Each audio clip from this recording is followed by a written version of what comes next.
사실 뭐 지금 재배가 현실적으로 많이 어려운 것은 사실입니다. 그럼에도 불구하고 저는 사실은 재배 기술, 농업 기술만큼은 세계 우리나라를 따라올 민족이 없잖아요. 사실은 뭐 이 그 사계절이 있는 기후가 뭐 잘 아시겠지만은 과수하기에는 정말로 악조건 아니겠습니까? 그럼에도 불구하고 재배 기술 면에서는 타의 추종을 불허할 정도로 두뇌가 좋은 민족이 우리여서 재배에서 성공한다면 저는 아래와 같은 그런 장점이 있다고 생각합니다. 제일 먼저는요, 고급 과일입니다. 흔히 선진국에서는 2만 불 과일이라고 칭합니다. 체리를. 사실 우리나라가 2만 불 된 게 언제죠? 2006년으로 이렇게 기록되어 있습니다. 그 전까지는 사실요, 체리를 흔히 볼 수 있었던 건 아닙니다.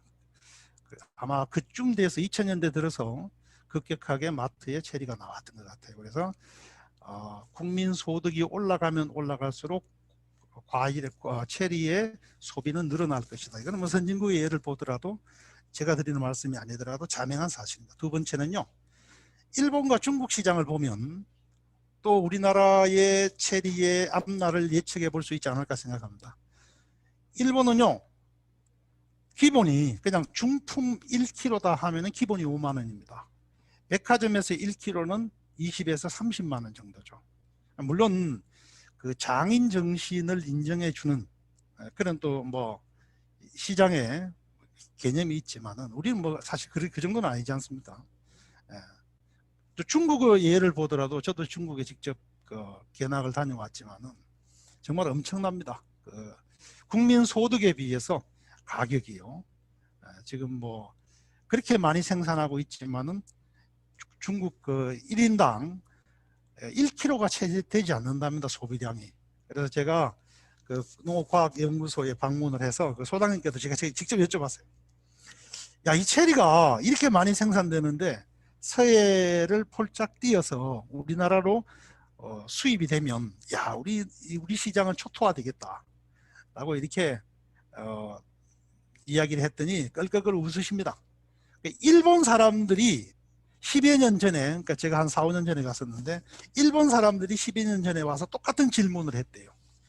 사실은 중국 시장이 2007년부터 개방되었습니다. 체리가. 그러나 아직까지 단 한 톨도 수입이 되지 않았습니다. 이유는요, 조금 자존심 상한 대답을 하셨는데 중국의 100만 장자가 한국 총 인구만큼이랍니다. 사실이잖아요. 그래서 한국에 줄 게 없답니다. 우리 먹기도 바쁘답니다. 그래서 오히려 저는 이 일본이나 중국으로 역으로 수출, 농산물, 그저 이게 이제 수출이 자유로워진다면 오히려 그렇게 될 수 있지 않을까라는 생각을 했어요. 예. 아마 제가 볼 때는 일본과의 관계가 지금 그렇게 나빠져서 그런데 사이가 다시 좋아진다면 틀림없이 체리 투어를 우리나라로 오지 않을까. 왜냐하면 가격이 비교가 되지 않을 정도로 저렴하니까. 저는 오히려 그렇게 생각합니다. 다음은요, 두 달 가수입니다.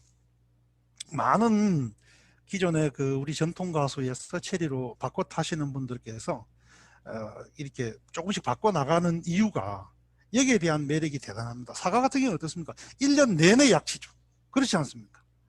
체리는 6월 달이면은 수확을 마칩니다. 네. 뭐 6월 달 같으면은 이게 벌레라든지 충균이 본격적으로 활동할 때가 아니잖아요. 그러다 보니까 약도 안 치는 건 아니에요. 절대 체리라서 약을 치지 않는 건 아니지만 최소로 약을 쳐도 됩니다. 네 번째는요, 아직까지도 국내 생산율이 5% 남짓에 불과합니다. 그럼 95%가 아직도 수입을 하고 있다는 얘기죠. 그래서 아직까지 우리의 생산만 할 수 있다면 소비층은 무궁무진하다. 그럼 다섯 번째는요, 체리가 기술력이 좀 필요한 가수입니다.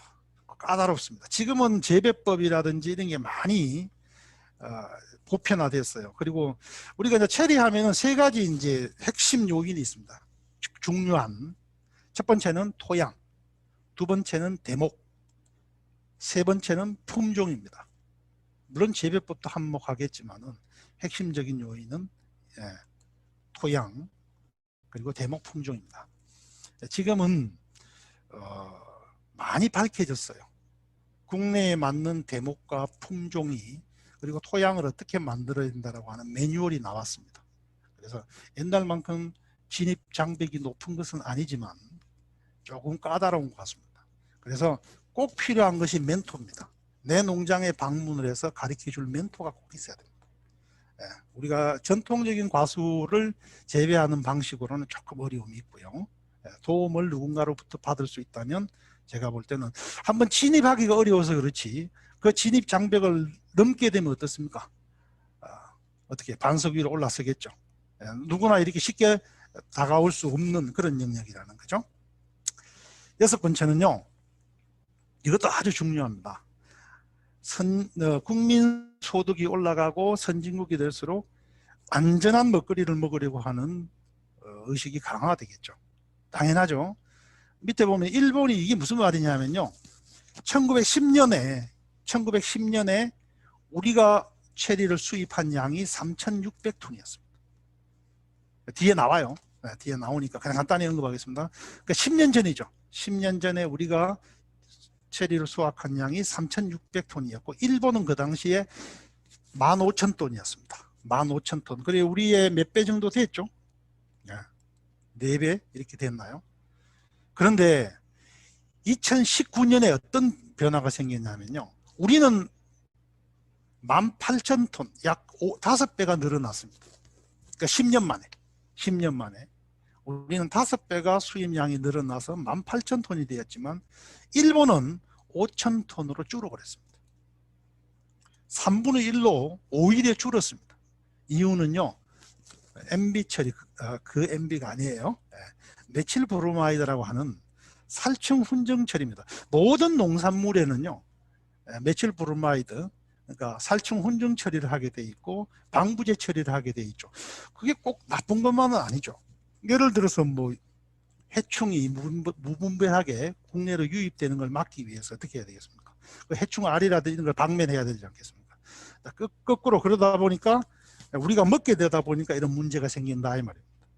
그래서 그 사실을 우리 카메라 고발이라든지 일본의 그런 프로를 보고서 일본의 국민들이 수입을 먹지 않고 대폭 줄여버리고 국산 체리를 일본의 자체 국산 체리를 먹는 그런 추세로 바뀌었다. 자, 우리나라도 어떻게 될까요? 95% 수입을 하고 있지만은 앞으로 우리도 마찬가지겠죠. 7번째는요.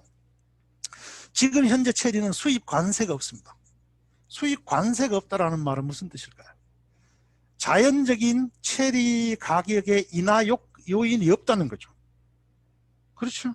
그래서 예를 들어서 지금 키로에 보통 평균이 2만 원인데 관세가 없어짐으로 해서 무담시 5천 원이 싸진다든지 이런 일이 없다는 거죠. 이해하시겠죠? 관세가 없습니다. 자, 8번째가 가장 중요합니다. 8번째가 가장 중요합니다. 누가 좋아해요? 누가 좋아해요? 체리를 누가 좋아합니까? 여자들이 좋아합니다. 여자들. 근데 여자들보다 더 좋아하는 소비 계층이 있습니다. 어디입니까? 아이들입니다. 세상에 어떤 의류, 물품이, 그죠? 과일이 여자들이 좋아하고 아이들이 좋아하는데 쇠퇴할 수 있을까요?